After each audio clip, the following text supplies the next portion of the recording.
Good afternoon and welcome to another episode of the Champion Chat, where we unpack the issues that matter to our local community. I'm your host, Carl Garth, and joining me today, as always, is Councillor Alison Champion. Great to have you here, Alison. How are you today? Thanks, Carl. Always happy to be here. Thank you for asking. How about you? Oh, look, it's a Friday, running into the weekend. Couldn't be better. That's great. So, Alison, today we're actually going to dive into a subject very topical at the moment, and that lands in every household's mailbox every year, the council rates notice.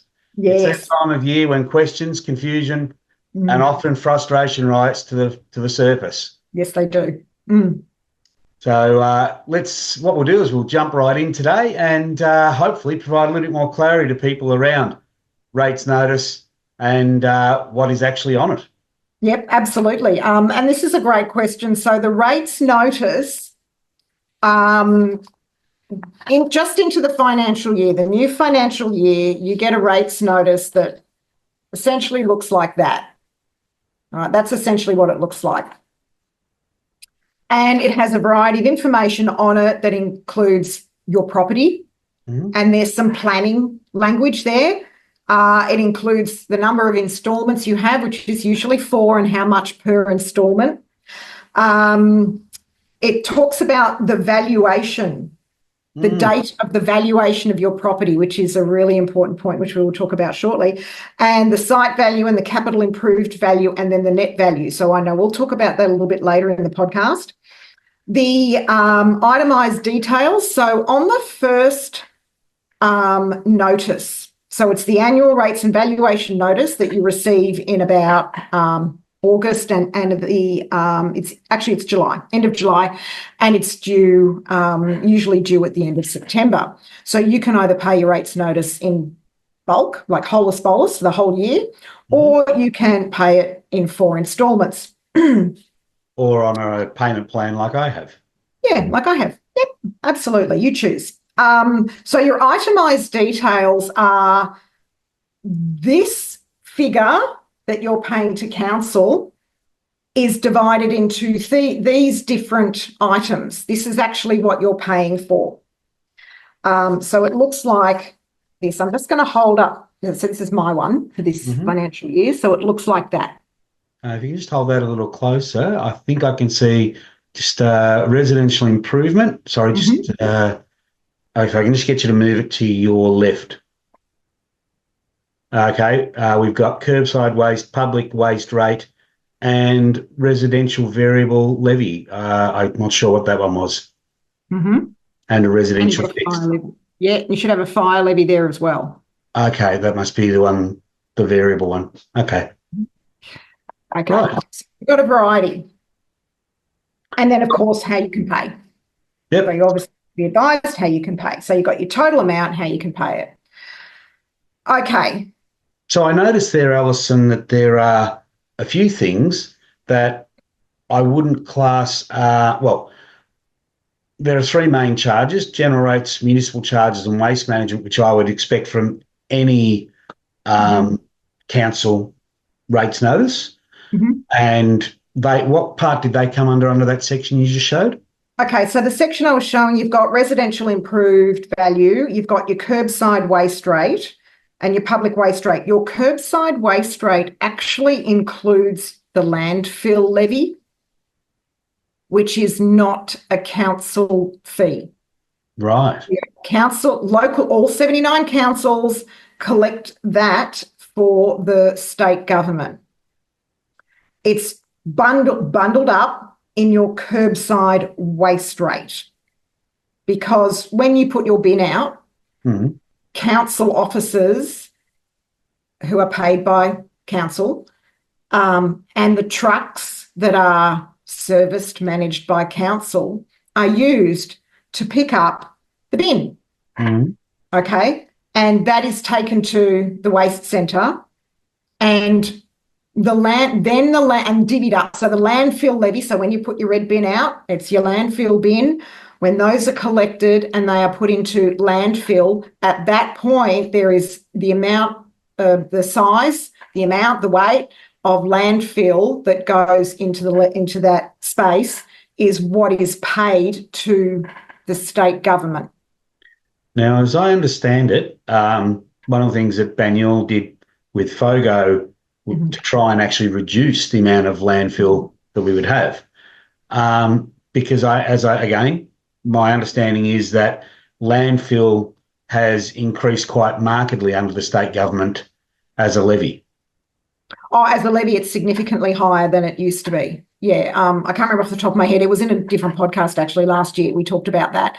So that has gone up significantly. It was about 12 months ago. So that's in your residential waste, your curbside waste. Sorry, that's in your curbside waste. You can't, you know what? I look at my rates notice from July. Yep. And I go, I can't see my landfill levy fee in there. I can't see it. It hasn't been taken out. Okay. It's all part of the curbside waste rate. So council collects that figure. So as you saw in my case, it's $156 for the year. Not all $156 goes to council. Some of that council pays to the state. Right. From my property. That's just from my property. And then they'll do it for the same for your property. Okay.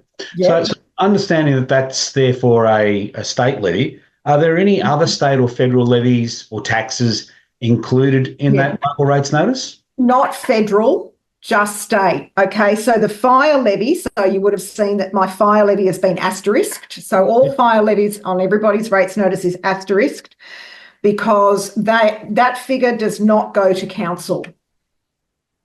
Okay, council doesn't use it. So we as a resident, we pay the fire levy and that is paid into council, and then council takes that fire levy out and pays it to state. Okay. And I'm assuming that the state are then using that for all FRV, Fire Rescue Victoria, SES, etc. And CFA, etc. Yes. Okay. Interesting. Why are councils tasked with collecting revenue on behalf of the state government?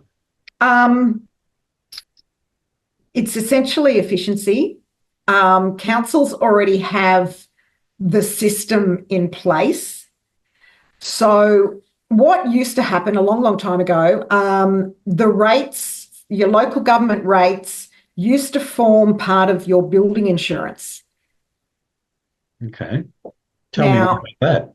Yeah. So your building insurance, so you get building insurance and contents insurance. You get insurance if you want to, and you don't have to. And there's a risk with that. Okay. But let's go with applying for and paying for insurance on anything is optional. It really is. So if you can imagine, the rates formed part of a building insurance and you don't pay building insurance because for whatever reason, you're not therefore paying rates. So that had to change. Right. So now it has, so this is a very long time ago. So then, so your building insurance premiums included your rates. Well, not everyone takes that out. So there was no guarantee of payment. So it was just a case of, well, how do we guarantee that residents are going to pay their rates? So this is how we did it. We did it through a rates notice. So the councils, local government, took on board however the process was. I didn't get all the details. It's already been there. The process was created so that you, as a resident, pay rates through council, and it's a separate thing. Okay. So you can take out building insurance if you want, or you don't want to, if you don't have to, so if you don't want to, whatever, but that's a separate thing now. So now there's a process in place or a system in place where local government provides rates notifications every 12 months. Okay. So the state government's just piggybacking off that system. That's really it. Sort of blurs the line of accountability though, doesn't it? I mean, you know, that's state money that, I mean, for many residents, we look at our rates notice, and every year when we see it go up, it can cause a bit of frustration. You know, no one really likes to see rate increases, obviously. But I'm sure you got two levies there, must lead to quite a bit of misplaced angst, anger toward the local Absolutely, it government. does. Yeah, absolutely, it does. Because look, and I was the same before I understood this. So your resident gets, your annual rates and valuation notice, and the first thing that people look at is how much it is, and they go, "Oh my God, this time last year it wasn't this." Mm. Bit like car insurance. Yes. Got my car insurance bill in January and went, "Oh my God." Can't really shop around on a rates notice, though. Yeah, but we're not doing that, unfortunately. Yeah. So we get our rates notice and we go, "Oh my God, look at that." Now, honestly, I still remember when I first moved into our home in 2001, Mm. every quarter was about $100. As you saw, it's now $389. Mm. So my rates have gone up. So I could, if I didn't know otherwise, I'd go, "Oh, Dad, cancel." Yeah. So, but I don't, because I know what's going on. So this is where your rates notice is, some of it goes to council for council activities or services, and some of it goes to state. So the local government, whichever one you're in, local government actually is a collection agency for some state levies. Okay. Does the local government get paid like other collection agencies for the state government? A silly question. Let's move on. And that's a great question, because that is actually something that is being asked by some of our residents over the last week or so.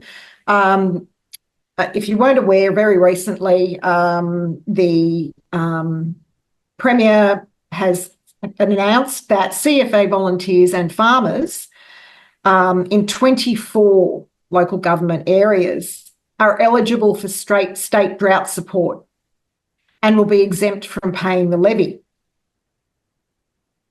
Well, my understanding on that is not if their farm's classified as commercial.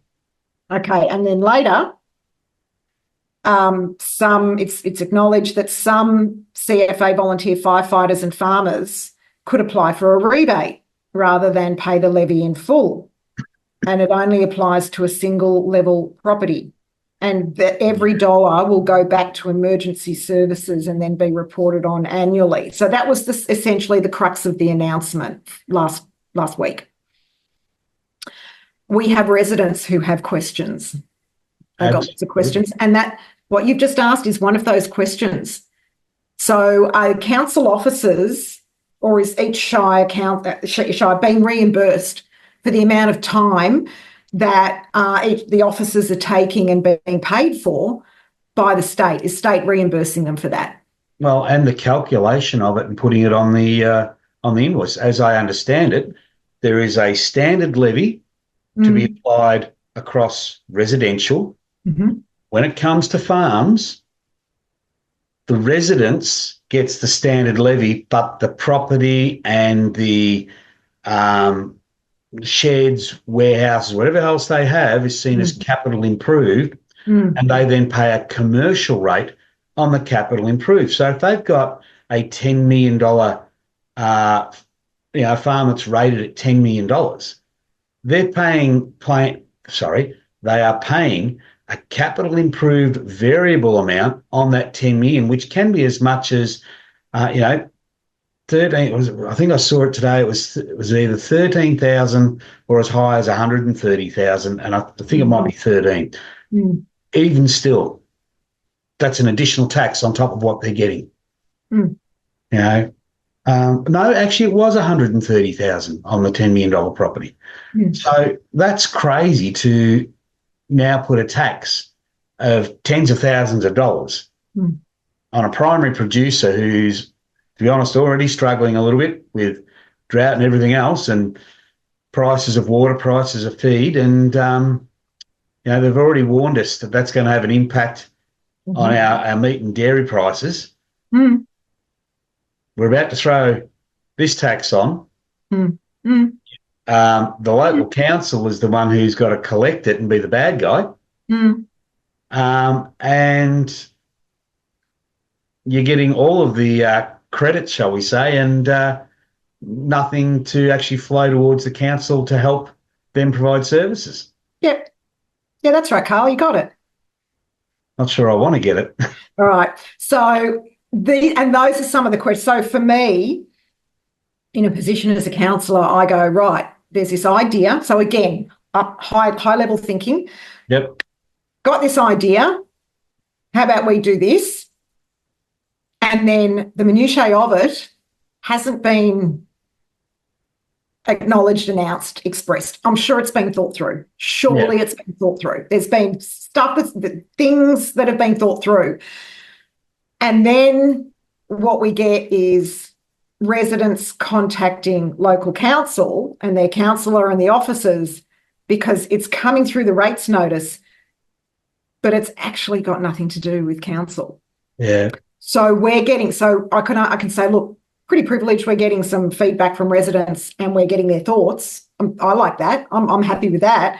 But it's something else that our officers then have to invest time in to go, well, we also don't know the answers. We're in the same boat as you. We don't know the answers. We need to find out the detail as well. So we will be following that up and we're still finding out. So there are some really brilliant questions, that our residents have asked us over the last week, or they've actually, I shouldn't say they've asked us, it's more they've asked the state through us because I get CC'd into things now, which is great rather than the direct email. So I get CC'd in.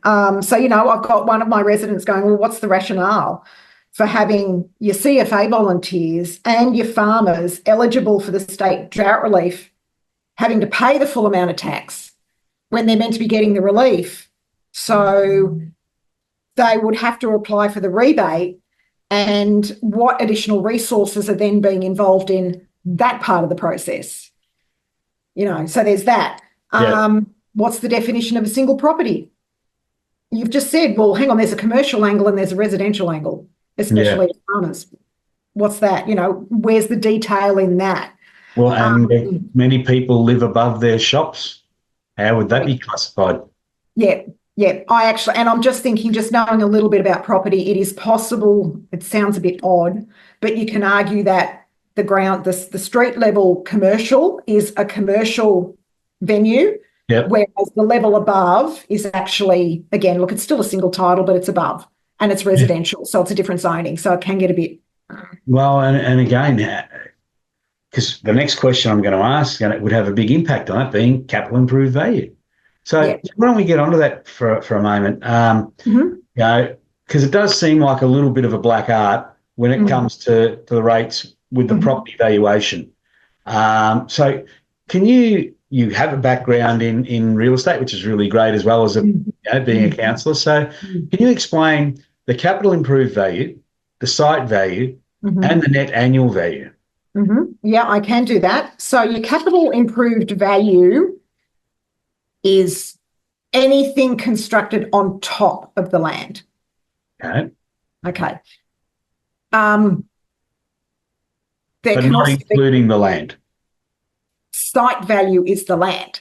Right. Okay, site value is the land. So I'm just going to go back to my property. So you'll see site value is the land. And capital improved value is the items, the buildings, the dwellings on top.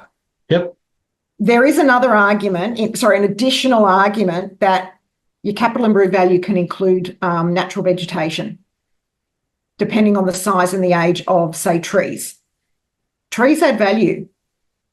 So if we take so I've got an elm tree on my land. Okay? It can do damage depending on where it is in location to the property, the house itself, the capital improvements, but it can actually add value to a property. So depending on the size and the age of the tree, that can add thousands and thousands of dollars of value to a property. I don't think it's included though in the CIB though. just to be clear. So that's another thing. And with that site value, that actually doesn't include the nature strip. That just includes the block. That's the block around with the title boundary. Right. That's your title boundary is your site value.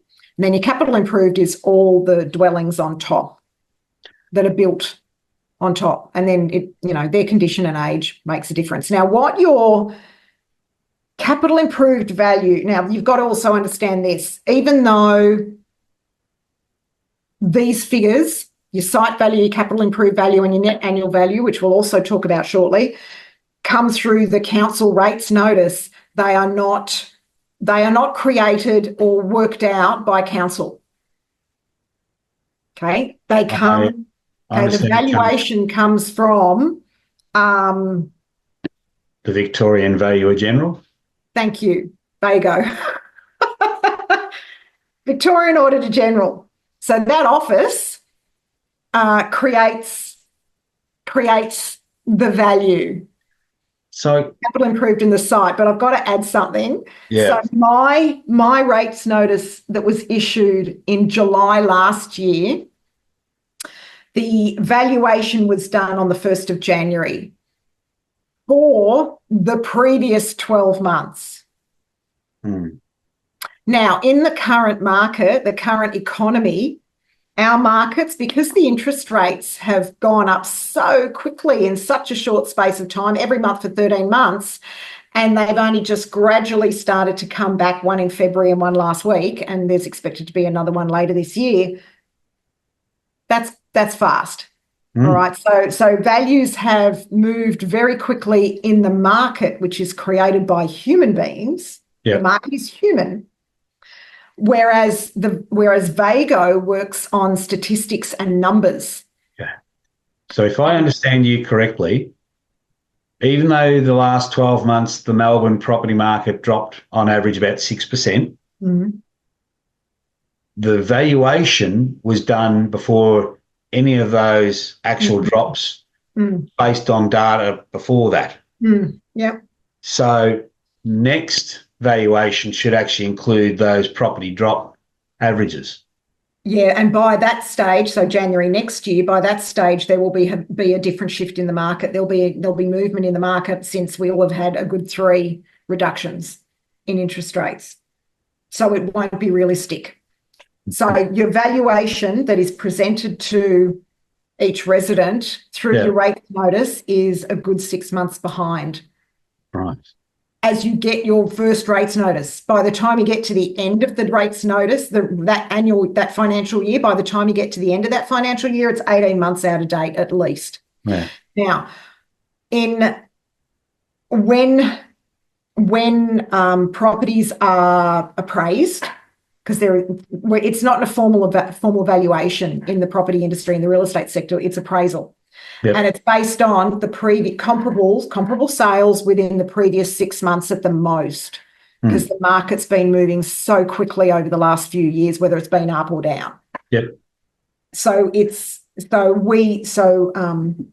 the market appraisal is based on what has actually sold, what dollar value, not anything else. And that dollar value is based on the story of the human beings involved in the transaction. And that therefore explains why the valuation that we get on our rates is, to be honest, quite a bit out of sync with when a friend of mine's just already put a property up for sale in Templestowe. Yep. And his rates say one thing and the real estate agent is saying that's unrealistic. Yeah, correct. That's exactly right. Yeah. So don't ever use your rates notice to value your property. I'll give you, when I looked at mine and I just laughed because I just went, there is no way I'd pay 690 grand for my house. It's got to be worth a lot less than that, because I know the work that needs doing. I know there are cracks in the walls. Yeah. I know the kitchen needs gutting and starting again. I know there's no insulation. I know all this about my property. So I know full well it's not worth that. But that's the human coming into it and justifying or observing. The valuation done by VAGO doesn't take any of that into account. It simply takes numbers, statistics only.